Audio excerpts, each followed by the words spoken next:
Thank you, Bruno, and good morning to all of you. It's a real pleasure to be back in Brazil again.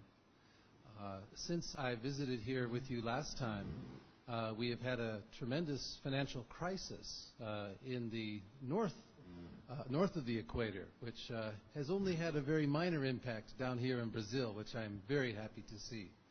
But I must say that the impact north of the equator has been quite substantial.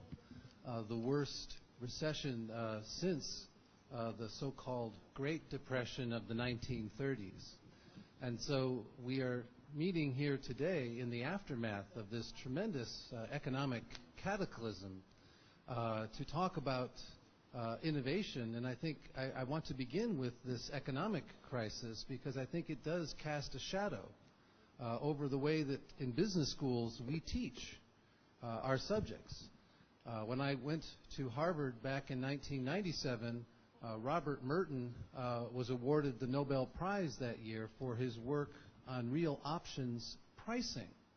And it was very much of a piece with the so-called Chicago School of Efficient Markets, that market prices were always the best available information, that markets generally cleared and allocated resources efficiently.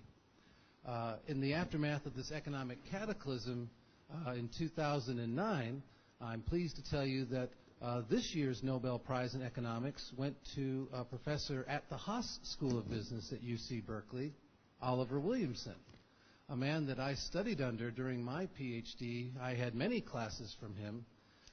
I didn't always understand what he was saying.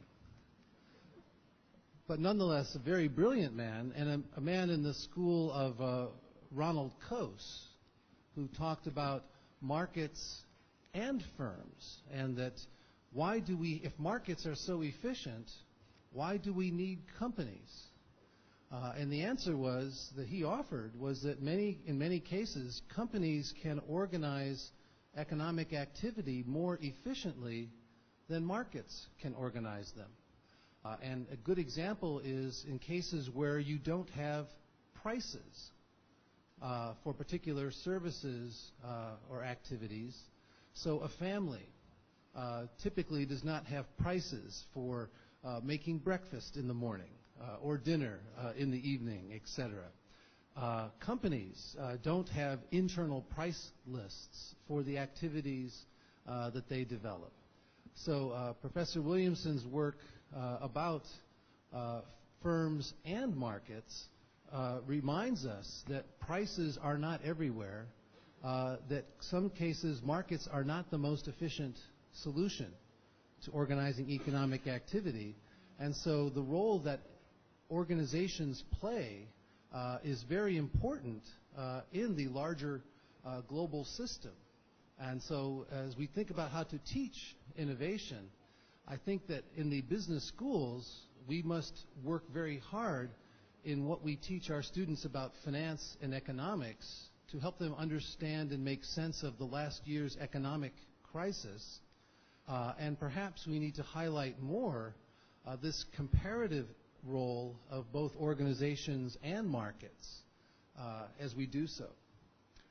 More specifically at Berkeley, I teach in a program called Management of Technology. And this is a program that is set up by both the Graduate Business School and the Graduate School of Engineering at Berkeley.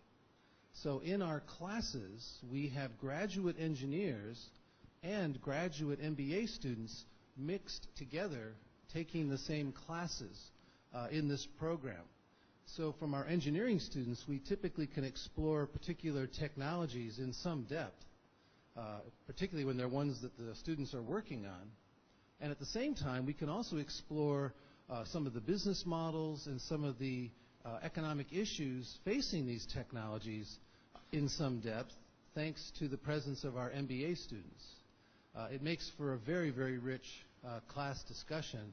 And although we do have a great deal of theory and frameworks and concepts to share with them, we are careful to try to incorporate direct experience, examples, and even people from companies in the Silicon Valley coming to our classes to discuss these things. So I think that's what I would say by way of introduction for how we are approaching innovation at Berkeley. And I look forward to the comments of my colleagues here on the panel as well.